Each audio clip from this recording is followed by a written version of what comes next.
안녕하십니까? 요양TV 가족 여러분 반갑습니다. 이번 시간엔 요양보호 강론, 신체활동 지원에 대한 부분, 체위 변경과 이동 돕기에 대한 부분 살펴보도록 하겠습니다. 시험에 많은 도움 되시기 바랍니다. 지금부터 살펴보실게요.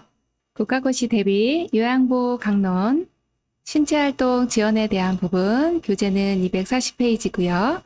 오늘 공부하실 파트는 체위 변경과 이동 돕기, 기본 원칙과 신체 정렬입니다. 281페이지부터 참고해 주시면 되겠습니다. 올바른 신체 정렬 방법 중요한 내용입니다. 몸 가까이에서 잡고 보조해 주시는 내용 기억해 주시고요.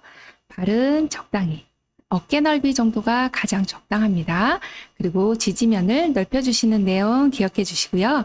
무릎을 굽히고 중심을 낮게 한다.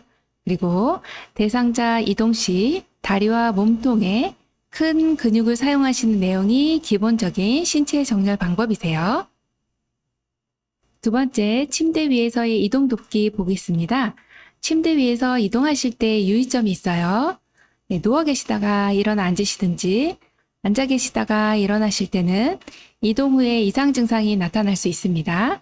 이런 이상 증상은요, 안면이 창백해진다든지 오심, 구토, 식은땀 등이 발견되면 바로 원래의 자세대로 눕혀주시고요. 그리고서 보고해 주시면 된다 기억합니다. 누워서 엉덩이를 들어 올리는 운동은요. 침대 위에서의 이동과 보행 시 신체 안정에 도움이 되는 부분입니다. 침대 머리 쪽으로 이동 한번 해보겠습니다. 두 경우를 나눠서 보실 건데요. 대상자가 협조를 할 수 있는 경우와 협조를 할 수 없는 경우가 있습니다. 첫 번째 경우는 할 수 있는 경우는 대상자가 침대 머리 쪽 난간을 잡으시도록 해주시면 됩니다. 그리고 대상자의 대퇴 아래 한쪽 발을 넣어주시고요. 한쪽 발은 침상면을 잡으신 후에 대상자와 함께 하나, 둘, 셋 구령에 맞춰서 침상 위쪽으로 이동해 주시면 되고요. 대상자가 협조를 할 수 없는 와상이신 경우 침상 양편에 한 사람씩 마주서서 한쪽 팔은 어깨와 등, 다른 한 팔은 둔부와 대퇴 쪽을 지지해서 구령에 맞추어 올려주시면 되겠습니다. 침대 오른쪽 또는 왼쪽으로 이동하시는 내용은요. 대상자의 이동하고자 하는 쪽에 섭니다. 그리고 대상자의 두 팔을 가슴에 포갭니다. 자, 그리고 중요한 내용이 나오죠. 상반신과 하반신을 나누어서 이동한다. 그렇게 보시면 되겠습니다. 일으켜 세우는 거 한번 볼까요? 자, 일으켜 세우실 때는요. 앞에서 보조하시는 경우와 옆에서 보조하시는 경우가 있어요. 앞에서 보조하실 때는 대상자의 양쪽 허리를 잡는다 기억해 주시고요.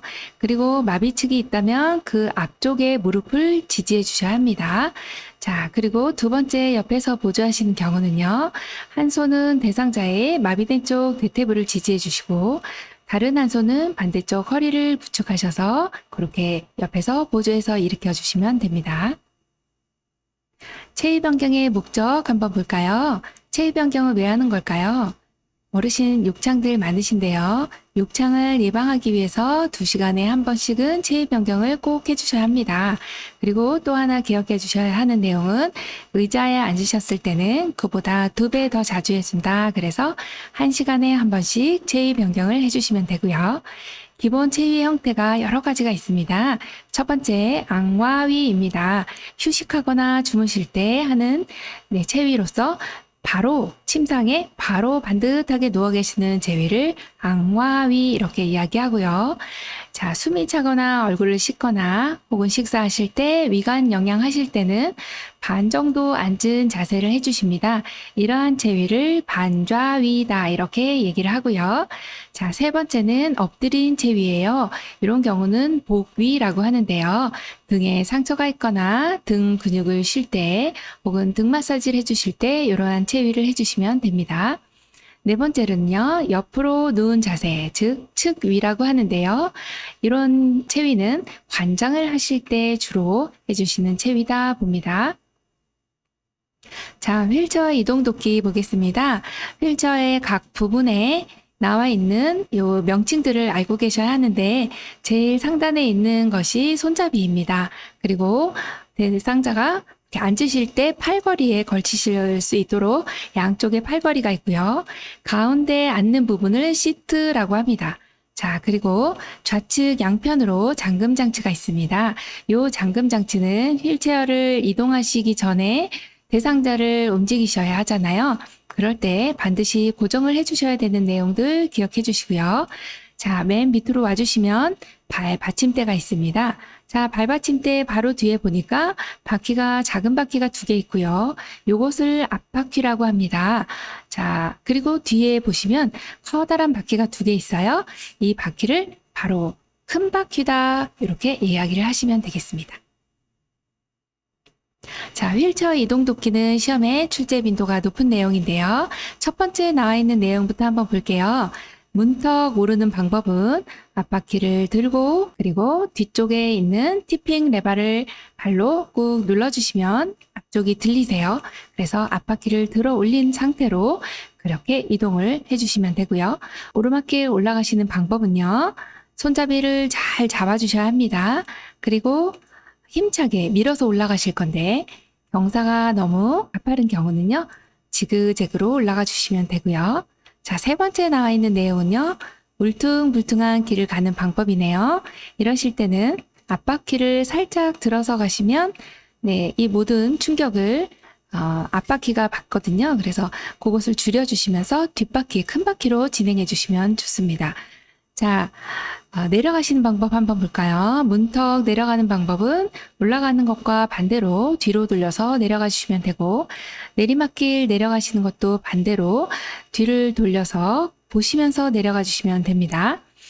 자, 엘리베이터 타고 내리실 때는요. 들어가실 때는 앞으로 들어가시는 것이 아니라 뒤로, 엘리베이터 타실 때는 뒤로, 화살표가 뒤로 있잖아요. 뒤로 들어갔다가 지금 있는 그림 그대로 뒤로 들어갔다, 앞으로 나온다 이렇게 기억하시면 되겠습니다. 자, 침대에서 휠체어로 옮기는 내용 한번 살펴보겠습니다. 편마비이신 경우는요. 시험의 출제 빈도가 높은데요. 반드시 휠체어를 건강한 쪽으로 30에서 45도 비스듬히 둔다 기억해 주시고 잠금 장치를 잠근 후에 발받침대를 젖혀놓은 상태에서 이동해 주시면 됩니다. 자, 그리고 두 사람이 침대에서 침대를 옮기실 때는 그림에서 보는 바와 같이 목 아래쪽에 어깨 그리고 허리 윗부분 또 한 분은 허리 아랫부분과 또 무릎 아래쪽을 지지하셔서 이동을 해주시면 되겠습니다. 휠체어에서 이동변기로 옮기실 때도 마찬가지로 이동변기를 대상자의 건강한 쪽 기억해 주세요. 건강한 쪽으로 휠체어와 약 30에서 45도로 비스듬히 놔주시면 되고요. 휠체어에서 자동차로 옮기는 내용도 기억해 주셔야 하는데요. 대상자의 엉덩이 이렇게 기억합니다. 대상자의 엉덩이부터 시트에 앉게 하고 건강한 손으로 자동차 손잡이를 잡게 합니다. 그리고 한 발 한 발 들어가 주시면 탑승이 되겠고요. 또 동승하는 경우 반드시 대상자 옆자리에 앉아서 요양보호사님께서 도와주셔야 합니다. 자, 마지막으로 엉덩이, 상체, 다리 한쪽씩 이렇게 가는 경우 이렇게 기억해 주시면 됩니다. 자, 보행도끼 살펴볼까요? 선 자세에서 균형 잡기, 의자나 손잡이를 잡고 약 3분간 서 있도록 도와주십니다. 그리고 대상자의 불편한 쪽에 몸을 받쳐주시면 되고요.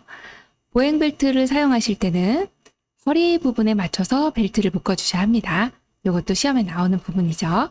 자, 그리고 불편한 쪽 뒤에 서서 벨트 손잡이를 잡는다 기억해 주시면 됩니다. 성인용 보행기도 시험에 출제 빈도가 높죠. 보행기의 손잡이, 고무 받침이 닳지 않았는지 확인해 주셔야 하고요. 팔꿈치가 약 30도로 구부러지도록 해주시고 둔부 높이로 조절해 주시면 됩니다. 자, 양쪽 다리가 약하신 대상자는 순서가 어떻게 되는가 볼게요. 보행기 한쪽 발, 나머지 다른 한쪽 발 나가주시면 되고요. 한쪽 다리가 불편하신 대상자는요. 약한 다리와 보행기가 같이 나갑니다. 그리고 마지막으로 건강한 다리가 나가주시면 되겠어요. 자, 지팡이 이용 보행도끼는 시험의 출제 빈도가 아주 높죠.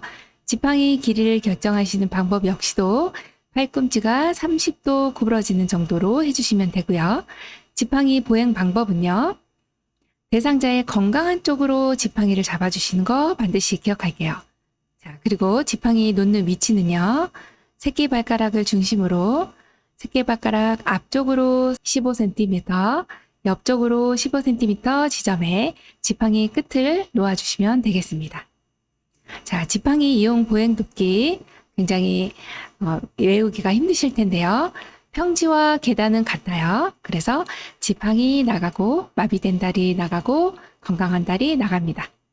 자, 올라갈 때만 틀리죠. 올라갈 때는 힘이 많이 들기 때문에 지팡이 나가고 건강한 다리 나가고 마비된 다리 나갑니다. 그렇게 기억해 주시면 되겠습니다. 자, 이송도끼 마지막으로요. 외상이 의심되는 경우 어떻게 들어올리면 될까요? 라고 하는 부분, 시험에 나오는 부분이죠. 척추 고정판을 이용한다 기억해 주시고요. 척추 고정판 중앙에 대상자를 위치하게 합니다. 그리고 무릎, 손목과 엉덩이, 윗팔 순서로 해서 2인 이상이 함께 들어 올려주시면 되겠습니다. 네, 수고 많으셨습니다. 신체활동 지원에 대한 부분은 시험의 출제 빈도가 높은 내용이기 때문에요. 여러 번 돌려보시면서 반복하시면서 공부에 많은 도움 되시기 바랍니다. 감사합니다.